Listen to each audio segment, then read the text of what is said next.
It's Friday, the 25th of June, 2021. Welcome to Fear and Greed, the business podcast that sets you up for a successful day. I'm Sean Aylmer. Staff shortages are hampering businesses and could trigger wage and interest rate rises sooner than expected. Also coming up in today's podcast, New South Wales resists further lockdowns as the COVID crisis spreads. The Victorian Royal Commission into Crown Resorts hears allegations of massive money laundering. And buy now, pay later giant Afterpay moves into ghost cards. Immediately after the podcast, stay listening for my chat with Chris Uhlmann, Nine's political editor, about the crazy week in Canberra. But first, here's a brief look at markets. It was a strong night on Wall Street after US President Joe Biden reached a deal with Congress on a $1 trillion 5-year infrastructure deal. In afternoon trading, the S&P 500 and Nasdaq were both up 0.6%, and the Dow Jones Industrial Average was more than 1% higher. European markets were also better, with the FTSE finishing 0.5% higher and the Stoxx Europe 600 ending the day up 0.9%. The S&P ASX 200 closed 0.3% lower yesterday to 7,275 points. That's the second straight decline. Technology stocks did best, followed by consumer staples. The worst performers were healthcare stocks. CSL fell 2.6%, putting the blood plasma group in negative territory over the past year. Apart from Newcrest Mining, which has fallen in line with the lower price of gold, CSL was easily the worst performer of the top 20 stocks over the past 12 months. Late last year, CSL was the country's largest company. Today, Commonwealth Bank is 35% bigger. Oil prices continued to rise overnight, with OPEC under pressure to increase supply. Brent crude is trading at more than $75 a barrel. The price of gold was unchanged. The Aussie dollar is trading just under 76 US cents, and natural gas prices are on a tear and overnight hit their highest level in more than 2 years. Australia is one of the world's largest producers of natural gas. Business is struggling to find staff. There aren't enough applicants for jobs, and those that do apply often don't have the correct skills base. Some of the staff most in demand include hospitality workers, sales staff, engineering and science professionals, and drivers. And 1 in 5 businesses say they didn't have enough workers. The new data from the Australian Bureau of Statistics Business Conditions and Sentiment Survey shows that it's large and medium-sized businesses that are struggling most.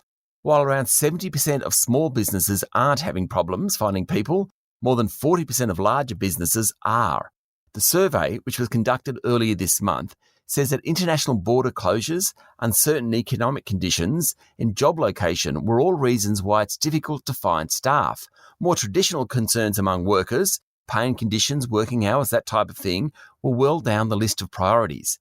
The survey also shows that trading conditions and business sentiment has improved significantly over the past 12 months, which wasn't surprising given COVID, but revenue fell between May and June this year, in part because of the lockdowns in Victoria. It's a pretty incredible survey given JobKeeper ended less than 3 months ago and the economy was in recession last year. What it means is that pressure will come on wages, and eventually they'll rise. Sustained wage rises will feed into inflation. When that happens, and keeps happening, the Reserve Bank will lift interest rates. Yesterday's survey adds support to the growing number of market economists that believe rates will rise well before the central bank's forecast time of 2024. In a moment, the rest of the news you need to know this morning. In overseas news, the Delta strain of COVID-19, the one that's causing so much concern in New South Wales, has swept across the United Kingdom and Europe and is now hitting the United States. The strain was first identified in India, is highly contagious, and is responsible for about 40% of the latest wave of cases, according to the Financial Times. Significantly, the people catching the Delta variant are the ones who haven't yet been vaccinated. The Bank of England has refrained from tightening monetary policy overnight, notwithstanding a surge in prices. Like the Reserve Bank of Australia and many other central banks, the Bank of England said it believed current inflation was transitory and the British economy still needed plenty of support. Carnival Cruise Lines, remember them, said it was experiencing strong demand for future bookings and it aimed to have its entire fleet operating again within a year. Around 50%, or 42 vessels, have already resumed sailing. The group lost $2.1 billion during the March quarter. And John McAfee, the eccentric founder of McAfee antivirus software, has died in a jail in Spain, ahead of his extradition to the United States. The 75-year-old was one of the first software entrepreneurs and sold his business in the 1990s before becoming a globe-trotting, gun-toting character arrested 21 times in 11 different countries. Locally, New South Wales recorded 5 new community-transmitted COVID cases yesterday, in addition to the 6 announced on Wednesday night, but counted in Thursday's figures. Only one case was a mystery case where the cause was unknown, while another was the State Agricultural Minister, Adam Marshall. A number of high-profile politicians, including Deputy Prime Minister Barnaby Joyce and New South Wales Premier Gladys Berejiklian, were casual contacts and tested yesterday. Both came back negative. While no new restrictions were imposed over the past 24 hours, the state's Chief Medical Officer, Kerry Chant, said a short 3-day lockdown was unlikely to work for the most recent outbreak, so it looks like New South Welshmen will be restricted for a while yet. There was a new Victorian case likely to have been caught while the man was in New South Wales, and Queensland reported 3 new community cases. The breakouts along the east coast have hurt Brisbane businesses, with 40% of CBD hotel bookings this weekend expected to be cancelled, as New South Wales residents heading to the city for the state of origin stay at home. China has launched a World Trade Organization complaint against Australia, saying anti-dumping tariffs were unfairly imposed on stainless steel kitchen sinks, railway wheels and wind towers. The action ramps up hostilities, which were already pretty ferocious. Federal Trade Minister Dan Tehan said the government was only told of the action hours before it occurred, and Australia would defend itself. The action comes a week after Australia referred China's wine tariffs to the WTO. The Bureau of Statistics released figures yesterday showing that household wealth hit a new record during the March quarter, with per capita wealth reaching $492,055. The big jump during the quarter came as a result of higher house prices, of course. There was an incredible story out of the Victorian Royal Commission into Crown Resorts yesterday.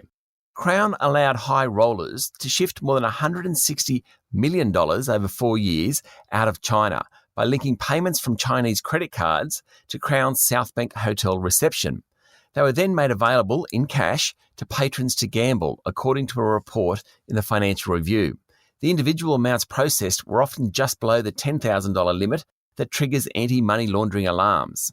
It all came as the Commission heard that an ex-Victorian cop turned private security contractor was told by James Packer's right-hand man to hire a private investigator to track a journalist.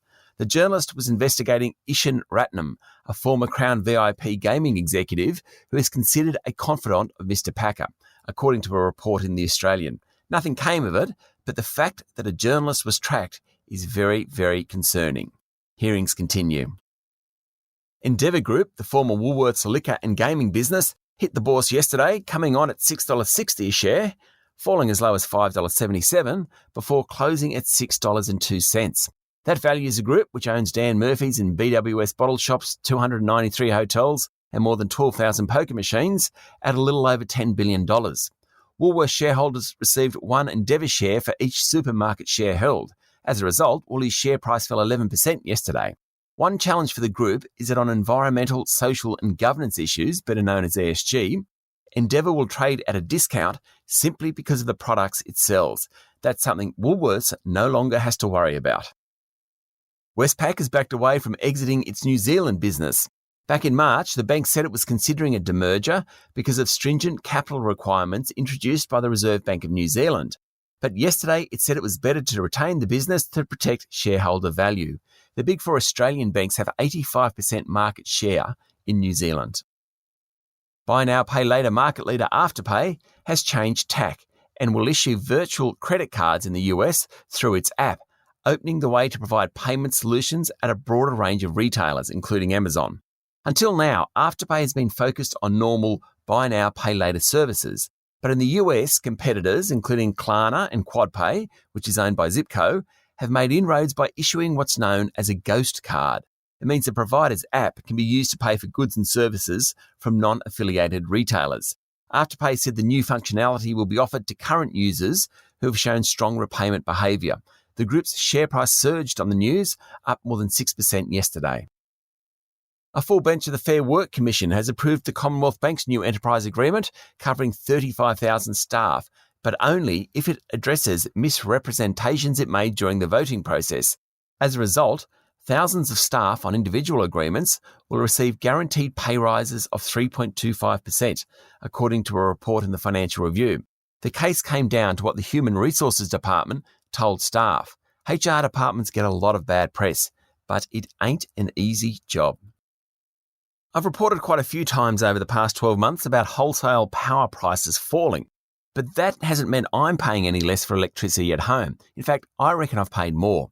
The Consumer Watchdog came out yesterday and said I wasn't alone. Household electricity use jumped 10% last year and power bills rose 7%.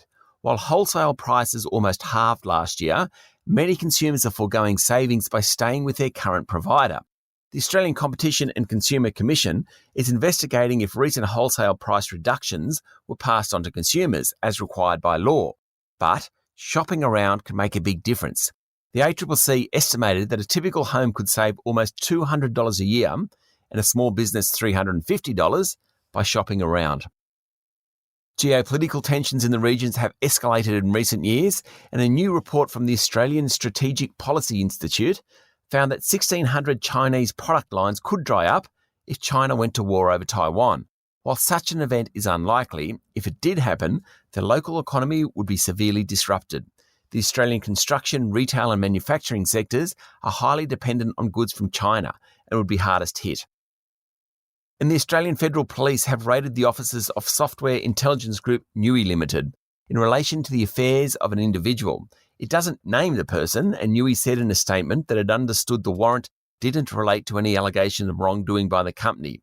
But it's not a good look for the group, which listed last December with an issue price of $5.31, hit almost $12 in February, but has trended down ever since, and yesterday closed at $2.56.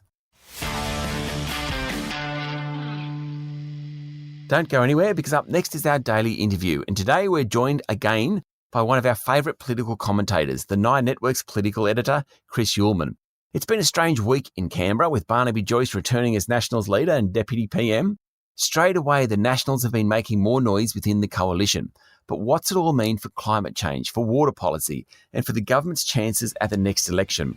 What I like most about Chris Uhlmann is he doesn't hold back. And in today's interview, he gets stuck in from the very first moment. It's well worth a listen, up next in the Fear and Greed playlist. It's Friday, the 25th of June, 2021. I'm Sean Aylmer, and that was Fear and Greed. Enjoy your day.